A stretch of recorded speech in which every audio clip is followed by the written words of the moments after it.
میرے پاس جو کچھ ہے میں چاہتا ہوں اسے اللہ کے نام پہ قربان کر دوں، لٹا دوں، صدقہ کر دوں۔ سرکار نے فرمایا نہیں، منع فرمایا حضور، نہیں اتنا سارا نہیں۔ تو عرض کرتے ہیں حضور تہائی؟ سرکار نے فرمایا نہیں۔ اچھا حضور میں نصف اللہ کے نام پہ دے دوں؟ سرکار نے فرمایا نہیں۔ کہا اچھا حضور چوتھائی دے دوں؟ اب حضور نے جو فرمایا وہ سن لو، ایک دستور ہے آپ کے لیے، ہمارے لیے، سب کے لیے۔ میرے آقا صلی اللہ علیہ وسلم نے ارشاد فرمایا سب کچھ اللہ کے نام پر لٹا کر اپنے بچوں کو مانگنے والا بنا کے نہ رکھنا، اس لیے کہ اپنے بچوں کے لیے عزت سے کھانے کے لیے روٹی روزی کا انتظام یا ان کے لیے کچھ رکھ کر کے مرنا، یہ اس سے بہتر ہے کہ تمہارا بیٹا در در جا کر کے بھیک مانگے۔ یہاں ایک حدیث شریف، اس حدیث شریف کی روشنی میں سرکار اپنی امت کو یہ تعلیم دے رہے ہیں کہ سب لٹانے کی فکر مت کرو، اپنی اولاد کی بھی فکر کرو، اس لیے کہ اولاد کی ذمہ داری قدرت نے تمہارے سر پر رکھی ہے، اور تم اگر اپنی اولاد کے لیے انتظام کر کے اور کچھ رکھ کر کے مرتے ہو تو تمہاری اولاد کو در در ٹھوکریں کھانے کی ضرورت پیش نہیں آئے گی، ورنہ ہوگا یہ کہ تم سب دے دو گے اور تمہارا بیٹا کاسے گدائی لے کر سب سے بھیک مانگتا رہے گا۔ اسی لیے حضور کو مانگنا لوگوں سے بالکل پسند نہیں تھا۔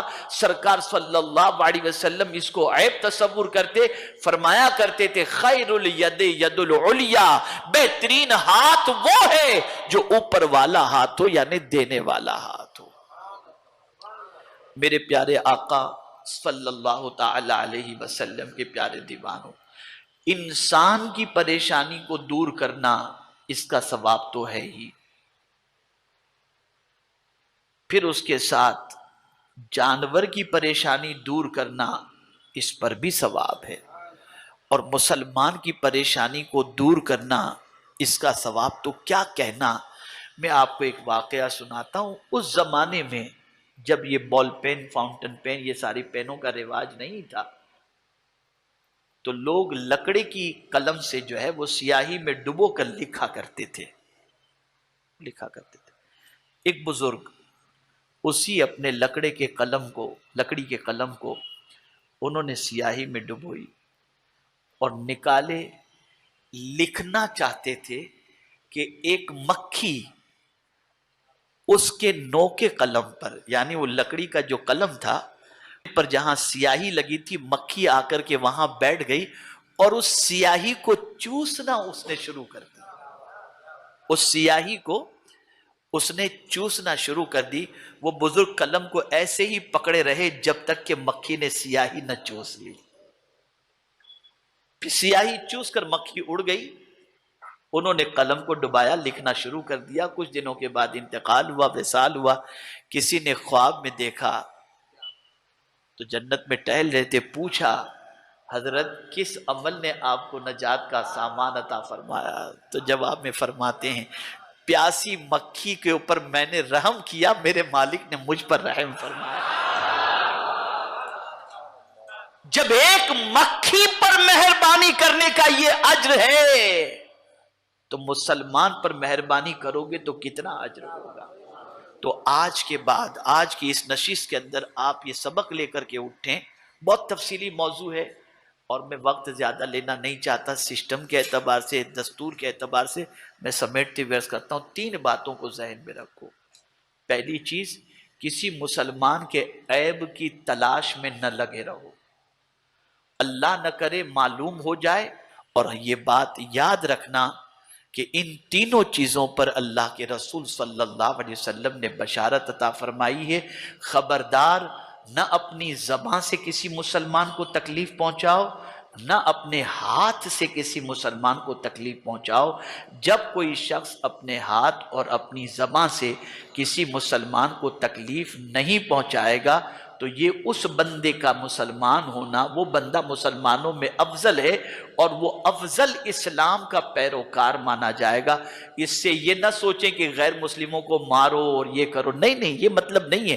مطلب یہ ہے کہ جس طریقے سے بھائی بھائی کا حق ہوتا ہے اس میں غیر شامل نہیں ہوتا، ایسے ہی اللہ کے رسول صلی اللہ علیہ وسلم پر نازل ہونے والی کتاب نے مومن کے ساتھ مومن کے حق بیان فرمائے اور فرمایا انما المؤمنون اخوہ، مومن آپس میں بھائی بھائی ہیں۔ تو اس اسلام کے رشتے کی بنیاد پر جو حق بن جاتا ہے اس حق کا لحاظ رکھنا ہے، ورنہ میں نے بتا دیا کہ جانور پر بھی ظلم نہیں کرنا چاہیے۔ ہمارے مذہب نے یہ تعلیم ہمیں عطا فرمائی ہے، تو ہمیں چاہیے کہ ہم اپنے ہاتھوں سے اور اپنی زبان سے مسلمان کی آبرو سے۔ ویڈیو اچھی لگے تو ہمارے ویڈیو کو لائک کریں اور ہمارے چینل کو سبسکرائب کریں۔